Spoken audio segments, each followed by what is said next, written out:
Hey guys, may gabi ya. Anta.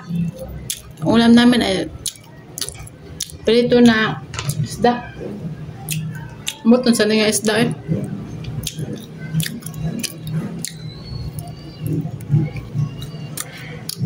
Anta guys. Prito na isda.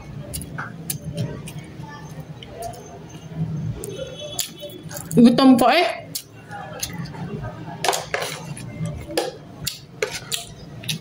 Gikan ko sa ote ko.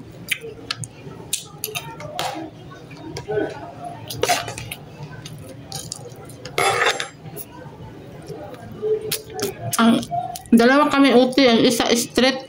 Ako hindi ako nag-straight ay may pasok ako eh.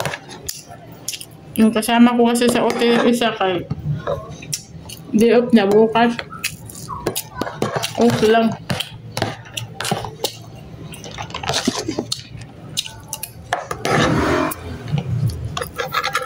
Kinain ko kasi yung bahaw guys. Kaya hindi ko muna sa binawasan to. Yung kain. Inuna ko yung bahaw. Ito na lang din ang bahaw.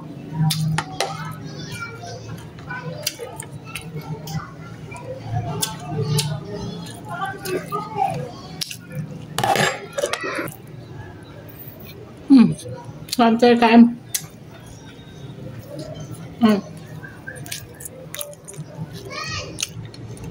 Suka guys, suka.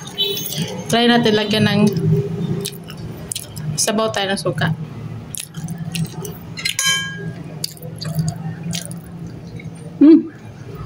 Anghang.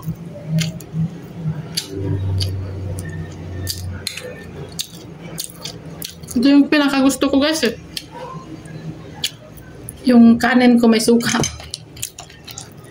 Ewan ko ba eh. Mahilig ako ng kumakain ng kanin na may suka.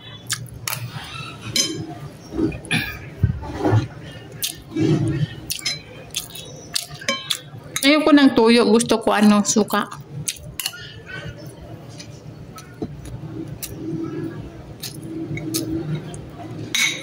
Sa probinsya pa ako guys.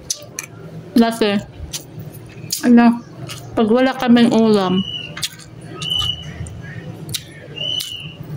gumagawa kami ng sausawan pero suka lang. Sausawan pa lang guys, ulam na. Kasi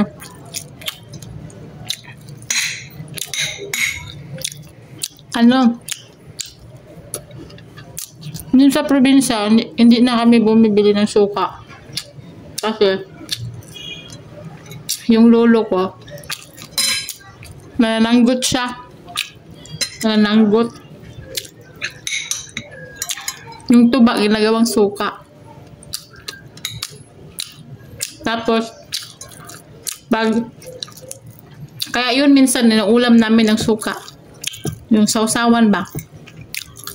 Kaya, sanay ako sa suka. Tapos, pag nakabili kami, pag may mga isda kami, talaga, pag nagpaksiw kami, lasang-lasa talaga yung paksiw. Kasi puro suka ang sinasabaw. Tapos lagayan ng iba. Sarap. Tapos nagsusugba din kami. Ihaw ng isda. Kaya, sarap kami. Kasi minsan lang naman kami nakakaulam ng masarap. Masarap kami.